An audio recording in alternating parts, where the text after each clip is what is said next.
1971-এ স্বাধীনতা যুদ্ধের পর থেকে আজকে পর্যন্ত আমরা বারবার আশা করেছিলাম এই বুঝি আমাদের রক্ত দেওয়া শেষ হয়েছে।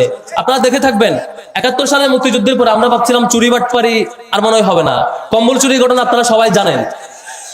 আমরা ভাবছিলাম এরপর মনে খুনাখুনি হবে না, আপনারা রক্ষী বাহিনীর সন্ত্রাসী কাজ আপনারা জানেন সবাই, সেই রাষ্ট্রীয় বাহিনীর গুনখুম আমরা ভেবেছিলাম অন্তত 90 সালের এরশাদের পতনের পর থেকে বোধহয় আর ফিরবে না, কিন্তু আবারও ঠিকই ফিরেছে।